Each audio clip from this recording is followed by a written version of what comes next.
আল্লাহ ডেকে বলে, গোলাম তোরা যদি ভুল না করতি, তোরা যদি পাপ না করতি, তোরা যদি অন্যায় না করতি, তোদেরকে ধ্বংস করে দিয়ে এমন একটা জাতি আমি এই দুনিয়ার বুকে তৈরি করতাম যারা সকালবেলা ভুল করে দুপুরে মাফ চাইতো, দুপুরে ভুল করে রাত্রে মাফ চাইতো, আজকে ভুল করে আগামীকাল মাফ চাইতো, আর আমি আল্লাহ গুনাহগুলো তাদের সব ক্ষমা করে দিতাম।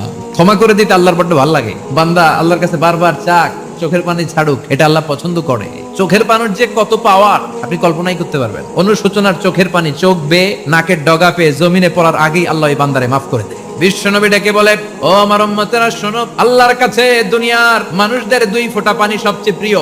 এক হলো জিহাদের ময়দানে রক্তের ফোঁটা, দুই হলো অনুতপ্ত বান্দার চোখের পানির ফোঁটা।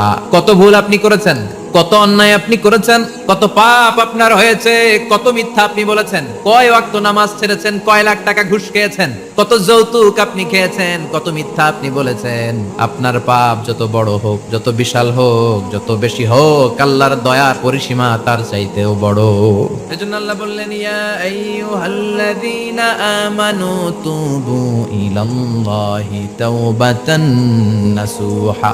ও আমার গোলাম, তুই তোর নিজেরে যত বেশি ভালোবাসিস, তার চেয়েও আমি তোরে বেশি ভালোবাসি।